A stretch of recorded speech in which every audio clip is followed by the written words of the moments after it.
Assalamualaikum warahmatullahi wabarakatuh.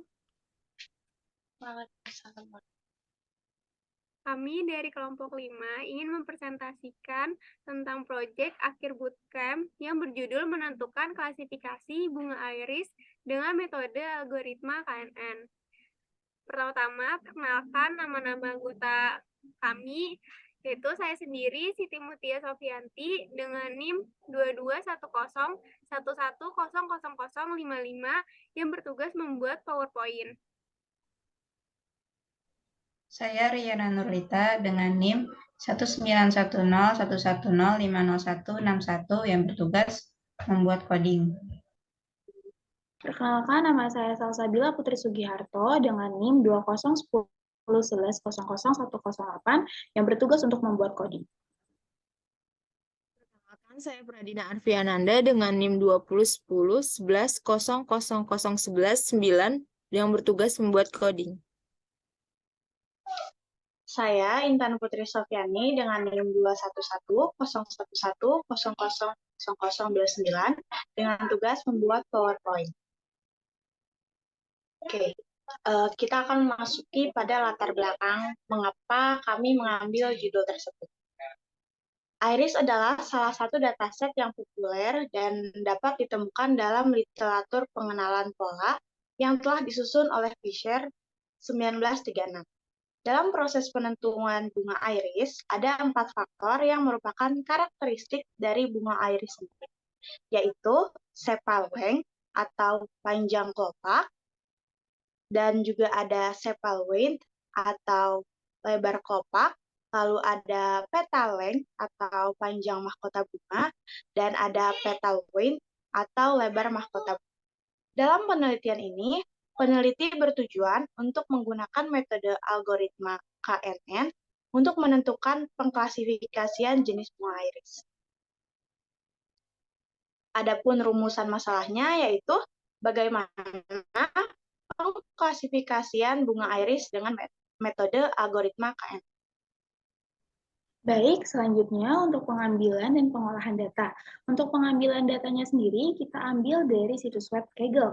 Nah, kita mencari data yaitu iris data visualization, yang dimana berisi beberapa kolom, yaitu yang pertama ada kolom ID, kemudian ada sepal length, yaitu panjang dari kelopak bunga, kemudian ada sepal width, yaitu lebar dari kelopak bunga, ada petal length yaitu panjang dari mahkota bunga, dan ada petal weight yaitu lebar dari mahkota bunga, dan ada spesiesnya juga.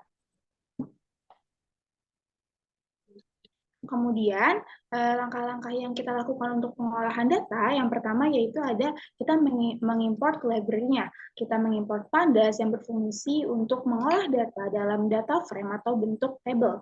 Yang kemudian ada kita mengimport NumPy. Nah, apa sih fungsinya? Fungsinya itu untuk menghitung rumus matematika yang rumit. Selanjutnya ada import sklearn.matrix yang berfungsi untuk machine learning. Selanjutnya kita mengimport data, karena data yang kita gunakan berbentuk CSV, maka kita gunakan pd.read_csv dengan nama file yaitu iris.csv.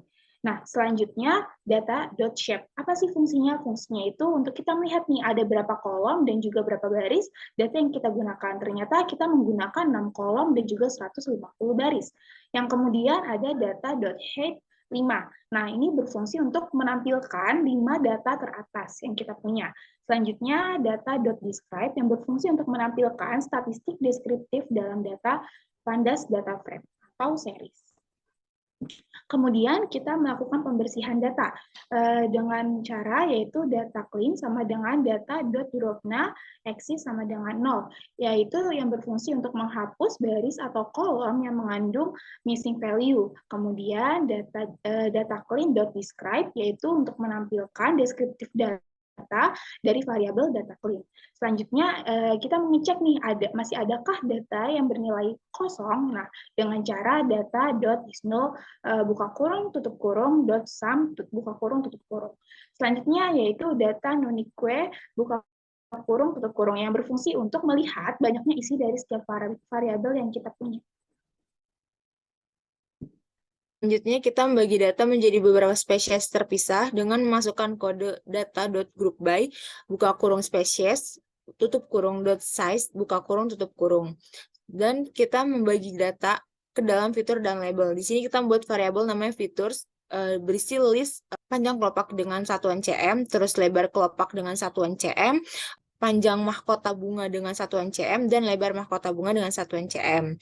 Di mana variabel features ini kita masukkan sebagai variabel X, dan variabel Y itu berisikan data spesies. Jadi kita memilih spesies sebagai label Y.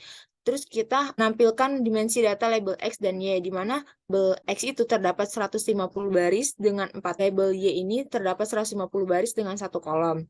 Selanjutnya kita membagi data ke dalam data training set dan test set, di mana kita masukkan from sklearn.model underscore selection import training underscore test underscore split, dan kita memasukkan random state untuk membuat hasil splitting tetap sama antara runtime atau antar mesin, di mana nilainya bebas. Di sini kita memasukkan random underscore state-nya itu sebesar 60. Selanjutnya data visualisasi. Pertama kita mengimport matplotlib.plot as PLT, yaitu berfungsi untuk mengimport library matplotlib.pyplot untuk menghasilkan visualisasi data. Terus kita mengimport Seaborn SNS, yaitu berfungsi untuk mengimport library Seaborn untuk membuat data visualisasi dalam bentuk headmat. Terus selanjutnya kita membuat KKN, di mana kita masukkan from sklearn.nextBars, terus from sklearn.matrix, terus selanjutnya from sklearn.model underscore selection. Terus kita menginstansiasi model pembelajaran dengan n underscore nextBars-nya itu sama dengan k, di mana k itu adalah bernilai 3. Selanjutnya kita fitting the models untuk memprediksi hasil set uji coba.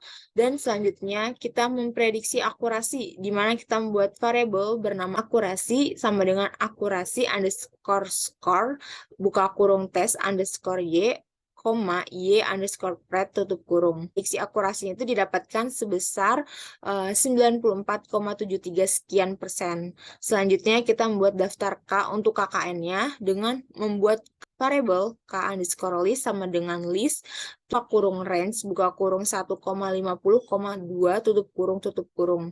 Di sini kita membuat list CV underscore scores untuk melakukan validasi silang sebanyak 10 kali. Dan selanjutnya kita mengubah kesalahan klasifikasi dengan membuat variabel bernama MSE sama dengan buka kurung 1 dikurang X from X in CV underscore scores tutup kurung. Selanjutnya kita ingin menampilkan klasifikasi tersebut dengan line chart, di mana kita memasukkan kode plt.figures buka kurung tutup kurung, yaitu menampilkan visualisasi dalam bentuk line chart. Terus kita masukkan plt.figure dengan size 15,10. Selanjutnya kita membuat title pada chart itu dengan ukuran 20 dan di bold dengan nama title pada chart itu the optimal number of next bars. Terus abis itu kita membuat nama label X dengan ukuran 15, yaitu label X-nya itu bernama number of next bar. Terus abis itu kita membuat nama label Y dengan ukuran 15 dengan nama label Y itu adalah misclassification error. Selanjutnya kita membuat style tampilan chartnya itu berwarna white grid. Selanjutnya kita membuat plot garisnya dengan memasukkan kode plt.plot buka kurung k underscore list, MSE. Terus selanjutnya kita tampilkan visualisasinya itu dengan plt.show buka kurung tutup kurung. Selanjutnya kita mencari nilai K terbaik. Nilai K ini berfungsi untuk mencari nilai tetangga, berapa banyak tetangga yang digunakan di dalam model. Dimasukkan variabel base underscore K sama dengan K underscore list buka kurung MSE index min nilai minimum dari MSE. Lalu di print nilai optimal angka nextBars. Nah, nilai optimal yang didapat adalah 7. Lalu diimport KN nextBars classifier dari sklearn nextBars dengan memasukkan variabel KNN sama dengan KN nextBars classifier dan memasukkan nilai nextBars yaitu 7. Setelah itu ditulis kode KNN fit, train X value, dan train Y values untuk melatih model KNN. Setelah itu ditampilkan akurasi model data test. Dan didapat akurasi model data test sebesar 97,368%.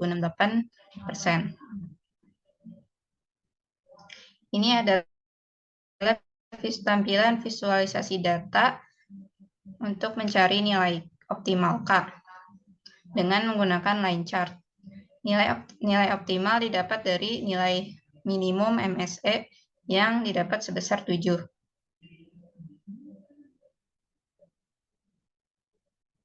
Setelah itu, untuk memasukkan besarnya ukuran bunga, kita bisa menginputnya sesuai dengan keinginan. Dengan variabel panjang kelopak, lebar kelopak, panjang mahkota, dan lebar mahkota. Dengan memasukkan input berdasarkan kode float, yaitu bisa menggunakan angka desimal.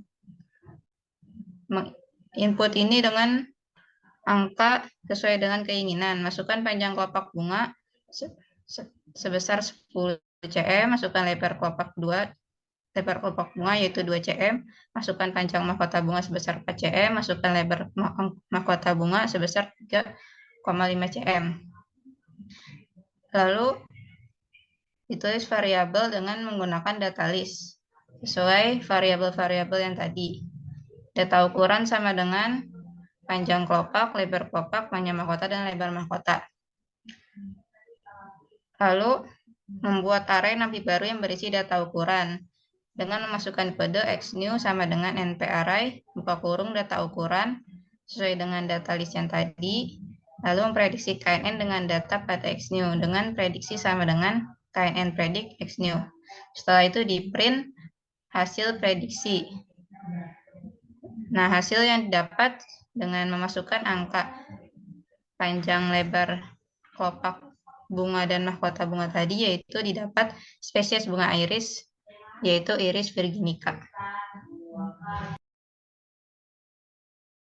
Kesimpulan, maka dari hasil pembahasan diketahui bahwa panjang kelopak bunga, lebar kelopak bunga, panjang mahkota bunga, dan lebar mahkota bunga memiliki faktor penting dalam menentukan jenis bunga iris. Saran untuk penelitian selanjutnya agar menggunakan jenis bunga lain dengan penggunaan klasifikasi KNN. Sekian presentasi dari kelompok kami, kurang lebihnya mohon maaf. Wassalamualaikum warahmatullahi wabarakatuh.